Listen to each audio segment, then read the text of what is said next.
जमलेल्या माझ्या तमाम हिंदू बांधवांनो, भगिनींनो आणि मातांनो,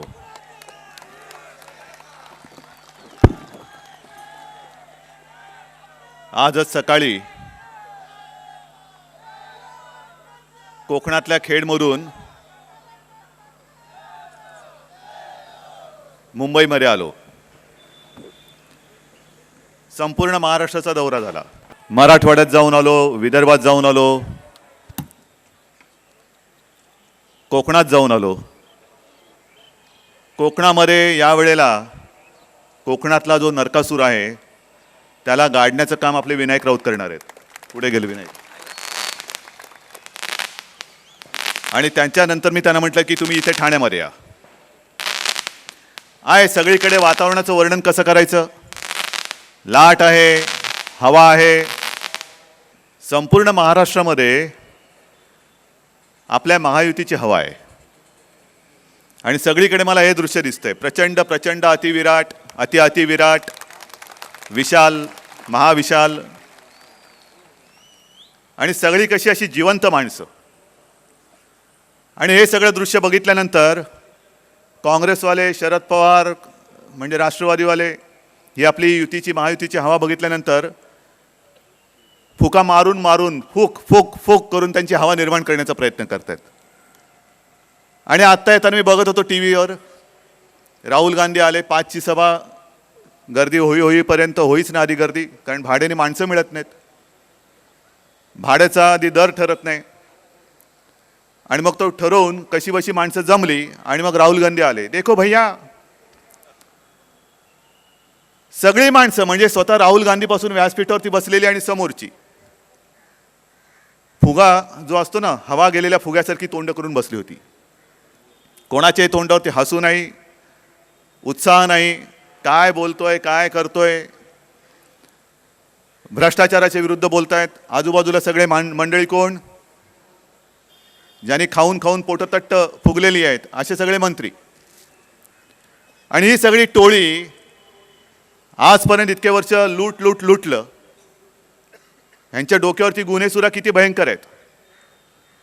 आणि मग नेहमी अशी चर्चा होते की यांच्या उमेदवारावरती बघा किती गुन्हे आहेत, त्यांच्या उमेदवारावरती बघा किती गुन्हे आहेत, आपल्या राजन विचारेवरती गुन्हे आहेत. परभणीचा उमेदवार आहे आपला संजय, त्याच्या डोक्यावरती गुन्हे आहेत ना.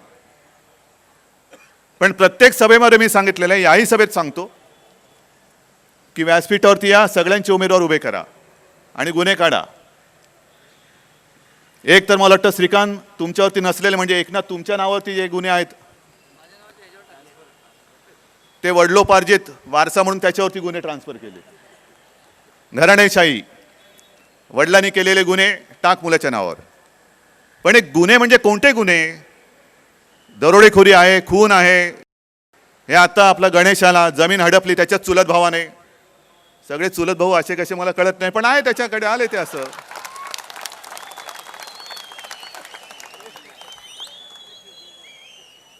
हे जे काही गुन्हे आहेत त्यातला एक सुद्धा गुन्हा असा आमच्या उमेदवाराच्या नावावरती नाही, त्याच्या खात्यावरती गुन्हा नाही. उलट मी अभिमानाने सांगेन की त्यांच्यावरती जे गुन्हे आहेत ते गुन्हे हे राजकीय आहेत. तुमच्यासाठी, सामान्य माणसासाठी जी आंदोलनं केली त्या आंदोलनातले गुन्हे आहेत. आणि अशा शिवसैनिकांचा मला अभिमान वाटतो. असे कितीही गुन्हे तुम्ही दाखल करा, आम्हाला परवा नाही. कारण तुमच्याच नालायकपणामुळे जी आंदोलनं आम्हाला करावी लागत आहेत आणि तुमचेच पोलीस, तुमचंच सगळं गृह खातं. म्हणजे कसं आहे की एकदा मध्यंतरी RR पाटील हे बोलले होते की काय म्हणे दिवस आलेत. कोकणामध्ये गेले होते, सावंतवाडीला एक कुठला तरी महोत्सव होता. त्या महोत्सवामध्ये बोलले, पालिकेच्या एका महोत्सवात, की मतदारांनो जागेपणाने जागे राहून मतदान करा, नाहीतर ज्यांना बेड्या ठोकण्याची गरज आहे त्यांना सॅल्यूट मारण्याची वेळ येते. आणि त्यांचाच प्रचार तुमचा बॉस करायला लावतोय. आज सुद्धा बघितलं राहुल गांधीच्या व्यासपीठावर हेच, ज्यांना बेड्या ठोकायला पाहिजे ते सगळे सॅल्यूट घेत घेत व्यासपीठावरती बसलेले आहेत. आणि मग ही सगळी उमेदवारांची यादी बघितल्यानंतर मला वाटतं निवड वेगळी काय तुम्ही करणार स्वच्छ आहे, स्पष्ट आहे. हा ठाणे जिल्हा, ठाणे जिल्ह्यामध्ये आल्यानंतर मी येताना नेहमी तुम्हाला सांगतो आणि हे काय माझं नाटक नाही आहे. ठाण्यामध्ये यायचं म्हणजे आनंदीगेंना भेटायचं. ही जी वर्षानुवर्षाची परंपरा ही आजही मनामध्ये तशीच आहे. तो जो काय ओलावा आहे तो जाऊ शकत नाही, कारण इकडे सगळी हृदयाने जोडलेली माणसं आहेत, भाड्याने आणलेली माणसं नाही आहेत. ही सगळी आमची हृदयाने एकत्र आलेली माणसं आहेत. आणि मग होऊन जाऊ दे. राजन विचारेने काय आत्तापर्यंत केलं हे तुम्हाला माहिती आहे. श्रीकांतच्या आता कारकिर्दीची सुरुवात आहे. श्रीकांत खरा डॉक्टर आहे. इकडे मला वाटतं कोणतरी बोगस डॉक्टर आहे. नुसतं सर्टिफिकेट घेतलं म्हणजे शहाणपण नाही आहेत. आणि अक्षरं गिरवून जर का माणसं शहाणी होत असती ना, तर मला वाटतं या बोगस डॉक्टरपेक्षा वर्गातला काळा फळा सगळ्यात शहाणा झाला असता, कारण त्याच्यावरती जास्त अक्षरं गिरवली जातात. पण हे डॉक्टर यांनी म्हणे मनमोहन सिंगना सल्ला दिला असं ते म्हणतात. तर मला माहीत नाही, माहिती कळले पत्रकारांनी, मी चुकत असेल तर मला करेक्ट करावं. डॉक्टरेट कशात केली तर पोलिओ मुक्त. आता पोलिओ मुक्त करायचं का पोलिओ लावायचा, कारण यांचा कारभार बघितला तर सगळा पोलिओग्रस्त कारभार दिसतोय सगळा. मनमोहनचा काय किंवा पृथ्वीराजांचा काय. आणि मी नाही बोलत, शरद पवार बोललेत मुख्यमंत्र्यांबद्दल की यांना म्हणे बाकी सगळे ठीक आहे, पण निर्णय घेताना यांच्या हाताला लकवा भरतो की काय मला माहीत नाही. अहो असे डॉक्टर पोलिओचे असल्यानंतर लकवा भरणार नाही तर काय होणार. हे असे डॉक्टर एक तर सर्टिफिकेट बोगस, सल्लासुद्धा बोगस, आणि स्वतःचा तुंबड्या भरण्याचं काम चालू आहे. हे मगाशी एकनाथ तुम्ही बोलत होतात, माझ्या आधी सगळे बोलले असतील आणि मी वाचतो, मी ऐकतो, पण तुम्ही सगळे भोगतात. गेले 5 वर्ष खासदार झाल्यानंतर नाटासाहेब तुम्ही सुद्धा त्यांची सगळी कुलंगडी बाहेर काढलेली आहे, टक्केवारी सुद्धा बाहेर काढलेली आहे. ग्लास हाऊस कसं बांधलं गेलं, बँक कशी डुबवली. म्हणजे मी काल खेडच्या सभेमध्ये बोललो, शरद पवार साहेबांना राग आला. मी म्हटलं आम्ही कसे उमेदवार देतो. राजन विचारे ठाण्याचा महापौर होते, चांगला नगरसेवक, चांगला आमदार, कट्टर शिवसैनिक. श्रीकांत सुद्धा एकनाथचा मुलगा. एकनाथ कसे आहेत तुम्हाला माहिती आहेत, कट्टर शिवसैनिक. आमच्याकडे उमेदवाराची कमी नाही आहे. खरं म्हणजे आमचे गोपाळराव सुद्धा कमी नाही आहेत. गोपाळराव सुद्धा आहेत. किती जणांची नावं घ्यायची. पण काम बघून, निष्ठा बघून आम्ही माणसं देतो आहोत. पवार साहेबांकडे माणसंच नाही, इकडे काय आणि तिकडे काय. ठाण्यामध्ये दोन्हीकडे शिवसेना प्रमुखांनी जी माणसं घडवली ती यांनी बिघडवली आणि स्वतःकडे घेतली.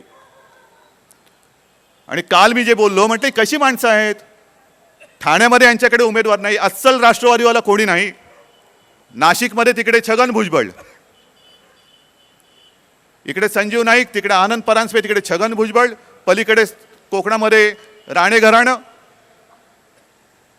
आणि सगळी बरबटलेली माणसं. रायगडमध्ये खाली आल्यानंतर म्हणजे रत्नागिरीपासून इकडे तर सुनील तटकरे उमेदवार. सुनील तटकरे सुद्धा केवढा मोठा कार्य अहवाल म्हणण्यापेक्षा भ्रष्टाचाराचा अहवाल यांनी प्रसारित करावा. जसं आम्ही कार्याचा अहवाल तुमच्यासमोर त्याचं प्रकाशन करतो, तसं राष्ट्रवादीवाल्यांनी भ्रष्टाचाराचा अहवालाचं प्रकाशन करावं, ते जास्त चांगलं पडेल.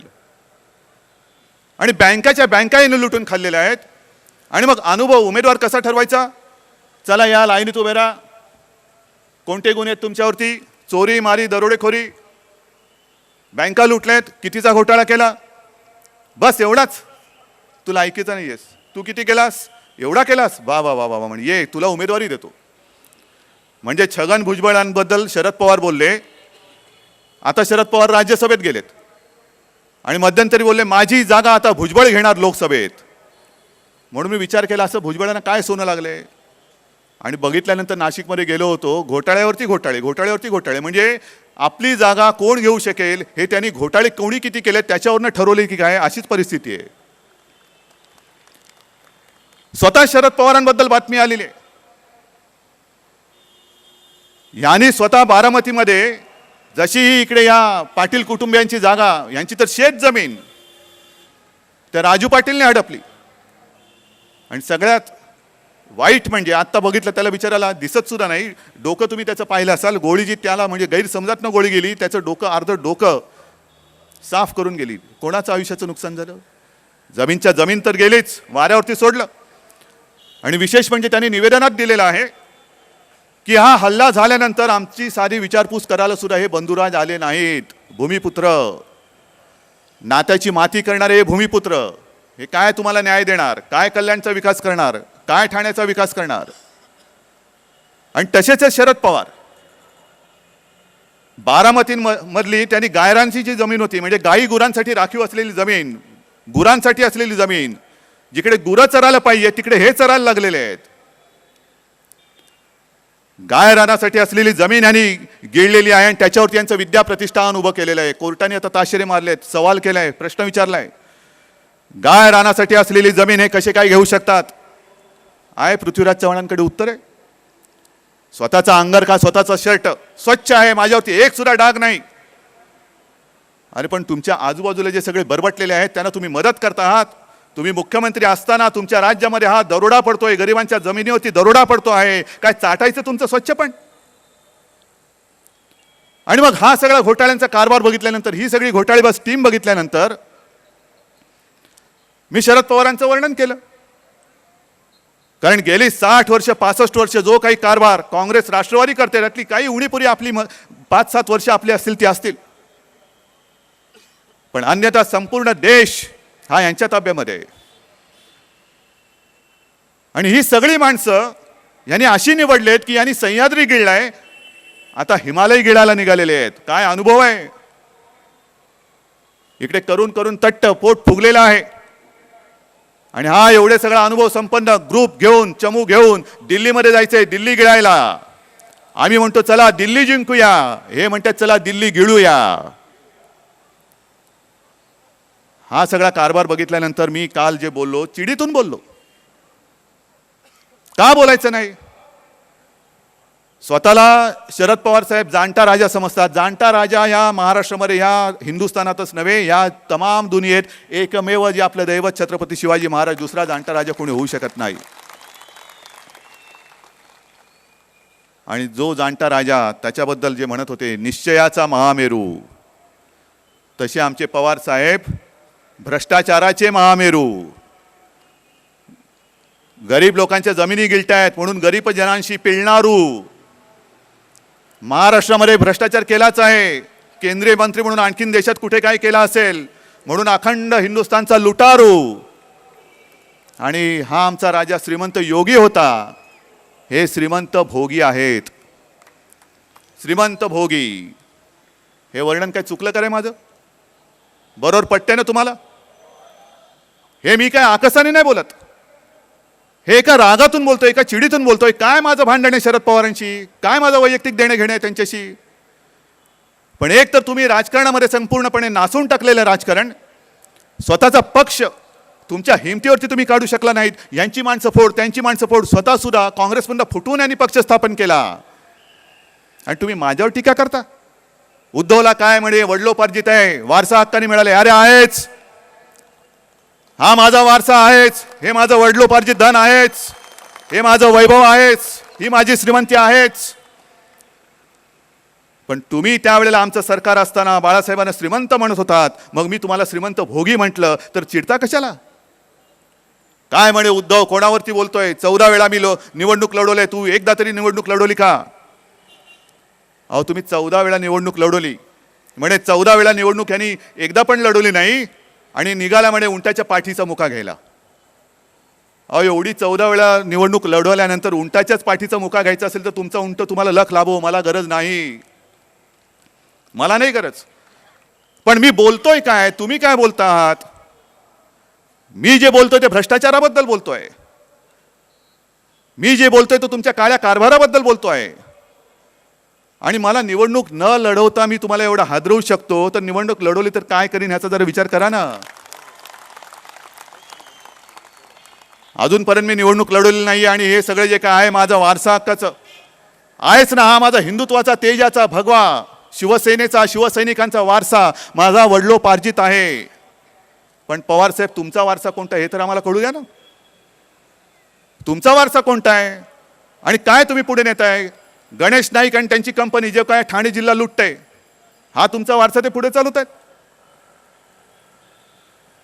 आमच्यातली माणसं तुम्ही घेऊन फोडाफोडी करून छगन भुजबळना तिकडे उभं केलं का? तुमच्यातली माणसं तुम्ही तयार करू का शकला नाहीत ह्याचा कधीतरी विचार करा ना. जे शिवसेना प्रमुखांनी केलं, पिढ्यांच्या पिढ्या त्यांनी उभ्या केल्या, घडवल्या. अजित पवार जे मागे बोलले होते की शिवसेना प्रमुखांनी महाराष्ट्रासाठी काय केलं म्हणे, आम्ही बघा कशा आमच्या संस्था उभ्या केल्या, कारखाने उभे केले, शाळा उभ्या केल्या. हे गोरगरिबांच्या सगळ्या जमिनी ढापूनच ना, त्यांना त्यांच्या छाताडावरती पाय ठेवूनच तुम्ही उभ्या केल्या ना. अरे ज्यांना तुम्ही दाबून टाकले या मातीमध्ये, त्या साध्या गोरगरीब माणसाला उभं करण्याचं काम शिवसेना प्रमुखांनी केलंय. आम्ही संस्था नाही उभ्या केल्या, आम्ही जिवंत माणसं उभी केलेली आहेत. हा आमच्यातला फरक आहे. तुमचं श्रीमंती तुमची ती तुमच्या पैशामध्ये आहे, आमची श्रीमंती माझ्या समोर बसलेली आहे. ही माझी श्रीमंती आहे म्हणून तुम्ही आरोप करा, होय हे सगळं माझ्या वडिलांनीच मला दिलेलं आहे, मी तर शून्य आहे नेहमी सांगतो. पण टक्कर आहे ती सत्य असत्य, स्वच्छ कारभार आणि भ्रष्ट कारभार ह्याच्यामध्ये ही लढाई आहे. खरं म्हणजे मी विनोद तावडेंना बोललोय की राहुल गांधीवरती गुन्हा दाखल झाला पाहिजे. येताना मी त्यांचं भाषण 1-2-5 मिनिटं ऐकलं आणि त्यांनी सांगितलं की काँग्रेसचा जन्म मुंबईमध्ये का झाला माहिती तरी आहे का? काँग्रेसचा जन्म राहुल गांधींना मला सांगायचंय की त्यावेळेला जो झाला होता तो वेगळ्या कारणाने झाला होता. त्याच्यानंतर ती जी काँग्रेस होती ती स्वातंत्र्याच्या लढ्यामध्ये उतरली. एक महत्त्वाची भूमिका त्या काँग्रेसनी, त्यावेळेला ती महात्माजींची काँग्रेस होती, लोकमान्यांची काँग्रेस होती, सोनिया गांधींची काँग्रेस नव्हती, अजिबात नव्हती. पण मुंबईमध्ये जन्म झाला क्योंकि यहाँ इस शहर में भाईचारा है. आम्ही म्हणे कसं सांगतो की धर्माधर्मामध्ये भांडणं लागू नका, पण विरोधक जे आहेत ते सांगतात, हिंदू धर्मियांना सांगतात मुसलमानाशी लढ आणि मुसलमानांना सांगतात हिंदूंशी लढ. असे एक तरी वाक्य शिवसेना प्रमुखांचं तुम्ही कधीतरी ऐकले? मी अभिमानाने सांगतो की मी हिंदू आहे, माझे वडील हिंदू होते, माझी आई हिंदू होती आणि मी सुद्धा हिंदू आहे. मराठी माझी मातृभाषा आहे, महाराष्ट्र, मुंबई. पण आजपर्यंत कधीही शिवसेना प्रमुखांनी आम्ही हिंदू आहोत म्हणून मुसलमान दिसला मुसलमान की मार, दिसला मुसलमान की मार, हे असे दळबद्री धंदे आम्हाला नाही शिकवले. अनेक वेळाला सांगितलेलं आहे, राहुल गांधींना कळलं नसेल तर पुन्हा सांगतो, आमचा देशप्रेमी मुसलमानांची भांडण नाही. आम्ही विरोधात आहोत ते देशद्रोही पाकड्यांच्या आणि बांगलादेशांच्या विरोधात आहोत आणि ते राहणारच. तिकडे दया माया क्षमा दाखवणार नाही. मतांसाठी त्यांच्यासमोर आम्ही लाचारी करणार नाही. आणि मग जर का आम्ही जात्यंध आहोत, आम्ही धर्माधर्मामध्ये मारामारी लावत असतो, तर गेल्या काही दिवसांमध्ये 2 गोष्टी झाल्या आणि त्या दोन्ही वेळेला फक्त मी बोललेलो आहे. राहुल गांधी, सोनिया गांधी, शरद पवार नाही बोललेले आहेत. आम्ही जात्यंध म्हणून आम्हाला तुम्ही हिणवता. पण ज्या वेळेला नवाज शरीफच्या आधी पाकिस्तानचे जे पंतप्रधान होते ते आपल्या हिंदुस्थानाच्या भेटीवरती आले होते. अजमेर शरीफचा जो दर्गा आहे, पवित्र स्थान आहे, मुसलमानांचं पवित्र स्थान आहे, जगभरातून लोक येतात, काही गैर नाही त्याच्यामध्ये. पण विशेष म्हणजे पाकिस्तानचे पंतप्रधान त्या दर्ग्यात येणार म्हटल्यानंतर तिथले जे दिवाण साहेब आहेत त्यांनी सांगितलं मी यांचं स्वागत करणार नाही, अजिबात करणार नाही. कारण माझा हा धर्म, धर्माची शिकवण ही नाही आहे. मेरा मजहब नहीं सिखाता. जो मेरे वतन का दुश्मन है वो मेरा भी दुश्मन है, मेरे मजहब का भी दुश्मन है. जो माझ्या देशाचा दुश्मन आहे तो माझ्या धर्माचा सुद्धा दुश्मन आहे, हे सांगणारे ते दिवाण साहेब. मी बोललो होतो फक्त आणि आपले खासदार पाठवून त्यांचा मी सत्कार केला होता. या देशात फक्त शिवसेना आणि मीच त्यांचं कौतुक केलं होतं, सोनिया गांधी आणि शरद पवार यांनी केलेलं नाहीये. मी नाही विचार केला कोण काय बोलेल. पण एक चांगला मुसलमान देशाला दिशा देऊ इच्छितोय, दिशा देऊ शकतोय, या देशातल्या मुसलमानांनी कसं राहायला पाहिजे हे सांगतोय. पण त्याचं कौतुक तुम्ही नाही केलं, मी केलं. तुम्ही तिकडेही बोलला नाहीत. आणि जो दुसरा ओवेसी, जो तुमच्या या कारभारामुळे माजलेत अशी जी लोक, आम्हाला 15 मिनिटं द्या, देशातले पोलीस बाजूला करा, आम्ही 15 मिनिटात हिंदूंना संपवतो, त्याच्याबद्दल सुद्धा मीच बोललो की जर मस्ती तुझी असेल तर आम्ही सुद्धा मेले आईचं दूध प्यायलेलो नाहीये. काय स्वीकारायचं आणि काय नाकारायचं याच्यामध्ये डोक्यामध्ये काहीतरी स्पष्टता आहे की नाही तुमच्यामध्ये? जर का त्या अजमेर शरीफच्या दिवाण साहेबांना आम्ही आपलं मानत असू, तिकडे आम्ही हा विचार नाही केला ते मुसलमान आहेत. पण जो आमच्याच देशात, आमच्याच घरात आम्हाला संपवण्याची भाषा करतोय आणि त्याच्याबद्दल बोलताना तुमच्या तोंडामध्ये काय भूत बसलं होतं का? कोणी पाचर मारली होती? आहे ना, इतके वर्ष तुम्ही सत्ता भोगलीत. आज सुद्धा इकडे काही मुसलमान आले असतील. ज्या वेळेला आपलं सरकार या महाराष्ट्रामध्ये होतं, एक तरी हिंदू मुसलमानांची दंगल आपण होऊ दिली? झाली दंगल? मग का म्हणून तुम्ही इकडे येऊन नसलेल्या गोष्टी आमच्या या लोकांच्या मनामध्ये विषासारख्या पसरवत आहे? विष त्याचं का तुम्ही कालवत आहात? हा गुन्हा नाहीये? आम्ही तक्रार करणार, राहुल गांधीवरती तक्रार करणार. आणि बघू ना निवडणूक आयोग आता काय करत आहे. कारण निवडणूक आयोगाची सुद्धा फार मोठी जबाबदारी, चांगलं काम करतायत ते.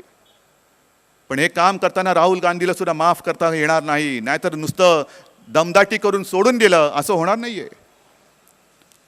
नसलेल्या गोष्टी लोकांमध्ये तुम्ही भरता आहात आणि मग ही अशी लोक माजतायत, यांच्याबद्दल तुमच्याकडे काही ब्र काढण्याची हिंमत नाही. आणि ते बघितल्यानंतर असे भ्रष्टाचारी सगळे माजतायत. शरद पवार आणि त्यांचे पुतणे अजित पवार.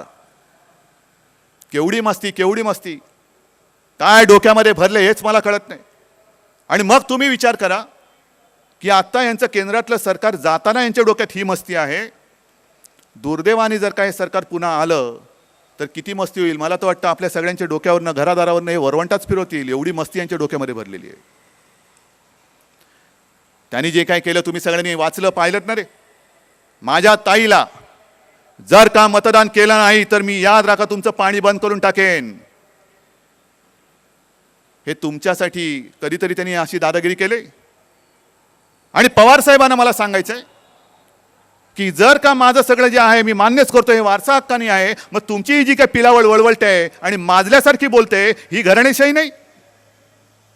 अरे कोणता वारसा, तुम्ही कोणाबद्दल काय बोलताय? हा माझा वारसा म्हटल्यानंतर जर मी असं कदाचित तेव्हा बोललो असतो नव्हे, आज सुद्धा मला भीती वाटते की सर्वसामान्यांची मी उद्दामपणाने बोललो तर घरी गेल्यानंतर शिवसेना प्रमुख मला माफ करणार नाही, ही भीती माझ्या मनात सदैव असते आणि सदैव राहील.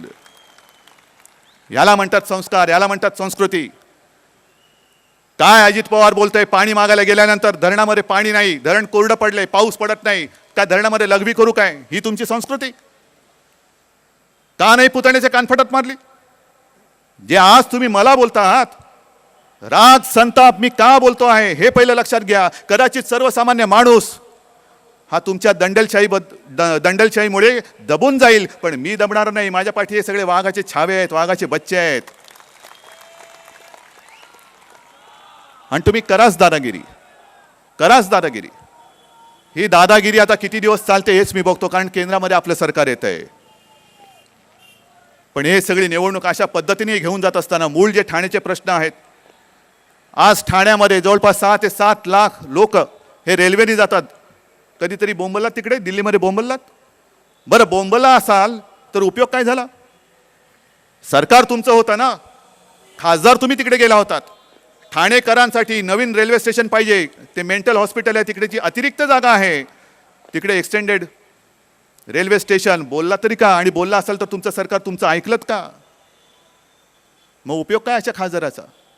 सरकार माझं आहे, खासदार माझा आहे, पण माझ्या खासदाराला किंमत नाही. आणि म्हणूनच जे मी बोलतो की गल्लीत दादागिरी आणि दिल्लीमध्ये चाटुगिरी, ती ही सगळी अशी. दिल्लीत चाटुगिरी करणारे आणि गल्लीमध्ये दादागिरी करणारे, गोरगरिबांना छळणारे, जमिनी लुटणारे, बँका डुबवणारे, खोट्या डॉक्टरेट मिरवणारे, कशाला पाहिजे हा अहंकार? अरे जे आहे ते आहे. जे नेहमी मला शिवसेना प्रमुख सांगायचे, उद्धव एक नेहमी लक्षात ठेव, कधीही लोकांसमोर जाताना मुखवटा लावून जाऊ नको, जसा आहेस तसा जा. आणि लोकांना ठरवू दे, एक तर मला स्वीकारा किंवा मला नकारा, पण तुम्हाला भलं चांगलं वाटावं म्हणून खोटा चेहरा करी लावून जाऊ नकोस, अजिबात नकोस. आणि मी नाही जाणार तसं. मी आहे असा आहे. जोपर्यंत तुमचा विश्वास माझ्यावर आहे तोपर्यंत मी पक्षप्रमुखपदी आहे. ज्या क्षणी तुमचा विश्वास जाईल त्या क्षणी मी त्या पदावरती राहणार नाही. हे काहीतरी असं घेऊन चाला ना, लोकांसाठी काम करा तुम्ही. आणि नरेंद्र मोदींबद्दल आपण काय सांगायचं? आज बऱ्याच वर्षानंतर विरोधी पक्षांकडे चेहरा आहे. एका प्रश्नाचं उत्तर आपण मनातल्या मनात विचारून बघा. आपला हिंदुस्थान केवढा मोठा देश, किती मोठी लोकसंख्या, पण जर का नरेंद्र मोदींचं नाव बाजूला ठेवा आणि मनात प्रश्न विचारा, कोणीतरी तुम्हाला विचारलं का हो तुमच्या देशाचा नेता कोण आहे? उत्तर आहे देशाला चेहरा आहे. आकार उकार काय आहे? काहीतरी कारभार चाललाय असं तुम्हाला वाटतं का? आणि मुळामध्ये मजबूत सरकार का पाहिजे? कारण या देशामध्ये नेमका देश चालवतोय कोण हेच कळत नाहीये. तुम्ही आम्ही निवडून दिलेलं सरकार देश चालवतंय, न्याय संस्था देश चालवत आहेत का, मीडिया देश चालवतोय का, NGO देश चालवत आहेत का, आणखीन कोणी देश चालवतंय? कोणाचा पायपोस कोणामध्ये नाही. या ठाणे जिल्ह्याचा जवळपास 125 किलोमीटरचा सागरी किनारा मोकळा पडलेला आहे. आओ जाओ घर तुम्हारा. कोण तिकडे गस्त घालणार? कोण तिकडे बंदोबस्त लावणार? पाणबुड्या बुडतायत. नौदल प्रमुखांनी राजीनामा दिला. मंत्री आता आपण घालू तेव्हा आपण मंत्र्याला लाज लज्जा शरम नाही. मंत्री तसाच खुर्चीला चिकटून राहिला. पंतप्रधानांना शरम नाही, मंत्र्याला शरम नाही. पण नौदल प्रमुख त्यांनी राजीनामा देऊन मोकळा झाला. कारण या सरकारचं सैन्याकडे सुद्धा लक्ष नाहीये. एका बाजूने बांगलादेशी घुसतायत. पहिली गोष्ट मला तुम्हाला विचारायचं, तुम्ही सगळेजण इकडे गच्च गर्दी करून बसलेला आहात. तुम्ही सगळ्यांनी आपापली नावं मतदार यादीत आहेत की नाही चेक केलेलं आहे का? अजूनही मला तुमच्यात तसा आत्मविश्वास नाही आला. केलाय नक्की? कारण काल परवाकडे जे घडलं या संपूर्ण देशात, पुण्यामध्ये तर लाखाच्या वरती मतदारांना, ज्यांचं घर आहे त्या घरात राहणाऱ्या मतदारांना मतदानाचा हक्कच मिळाला नाही. म्हणजे अधिकृत घर आहे त्याला मतदानाचा हक्क नाही. पोलीस कमिशनरला नाही, अमोल पालेकरला नाही.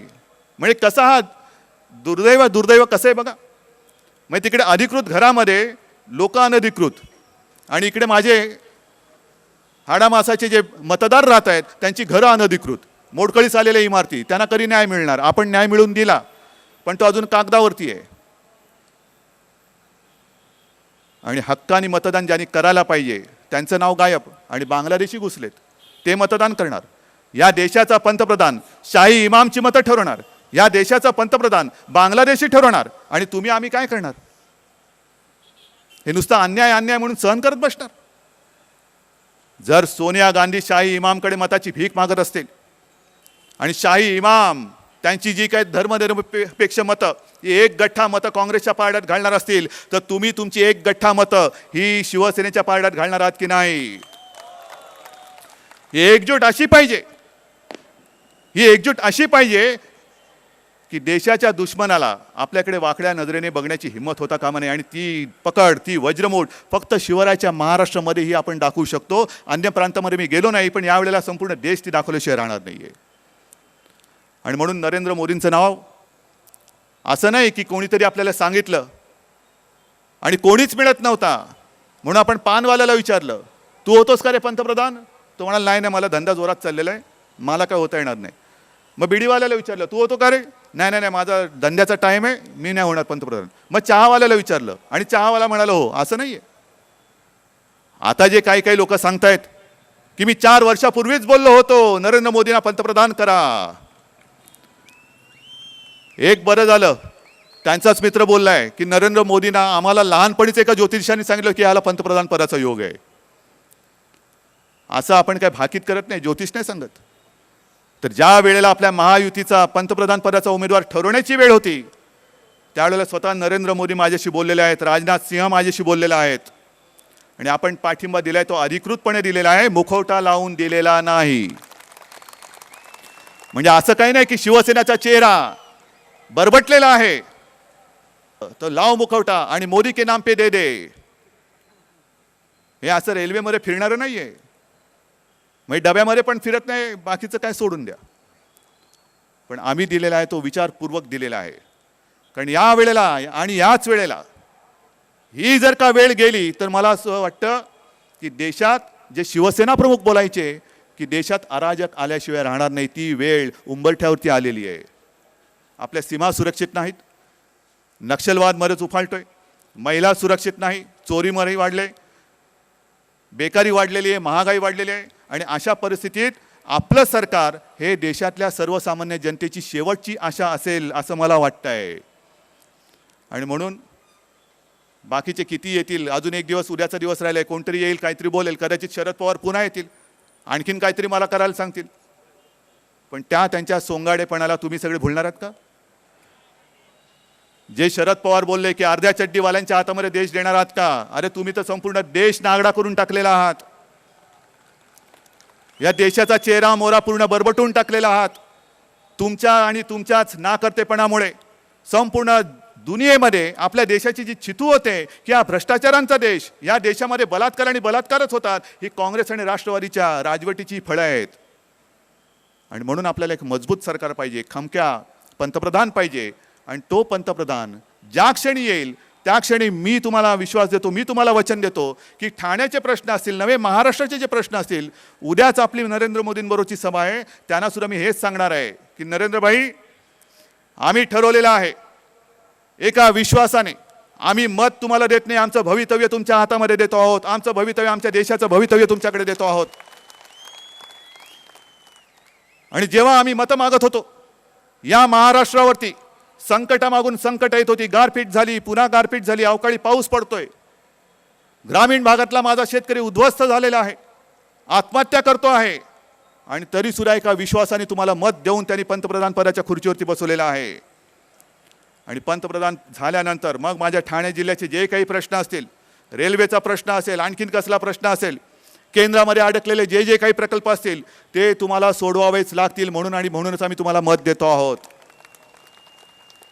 उगाचच काहीतरी अंधविश्वासाने आम्ही मत देत नाही आहोत. आणि मला फक्त ठाण्याचे 2 खासदार नको आहेत, ठाण्याचे सर्वच्या सर्व खासदार, आणि केवळ ठाण्याचेच नाहीत तर संपूर्ण महाराष्ट्राचे 48चे 48 खासदार मला पाहिजेत. आणि मी तुम्हाला वचन देतो की तुम्ही एकदा हे दोन्ही खासदार, आता या 2 मतदारसंघापुरतं बोलतोय मी, हे निवडून द्या. बाकीची लोक बाकीचे खासदार देतील, 48 खासदारांना घेऊन मी तिकडे जाईन आणि आपली कामं मी करून घेईन. हे वचन मी तुम्हाला देतोय. पण तुम्ही मला वचन देणार आहात का? तुम्ही मला विश्वास देणार आहात का की उद्धवजी गेल्या वेळेला झालं खरा, ठाणे जिल्हा हा बाळासाहेबांवरती प्रेम करणारा, आनंद दिघेंवरती प्रेम करणारा गेल्या वेळेला आमच्याकडनं झालं, अनावधानाने झालं. पण तो जो काही फटका पडला, मतं फुटली, या वेळेला मत फुटेल तर तुमचं नशीब फुटेल हे लक्षात ठेवा. हे असे जे काही राजू पाटील, त्यांचे जे धंदे बघितले आपण, हे आत्ता काही नसताना एवढे माजलेले आहेत, पण यावेळेला जर का मत फुटलं तर नशीब फुटेल. आणि म्हणून कोणी किती पापाचा पैसा वाटू दे, आम्ही तुटणार नाही, फुटणार नाही आणि हातातला धनुष्यबाण सोडणार नाही. एकदा मला हात मुठी उंचावून वचन द्या. बस तुम्ही मला खासदार द्या, मी तुम्हाला न्याय देईन. जय हिंद, जय महाराष्ट्र.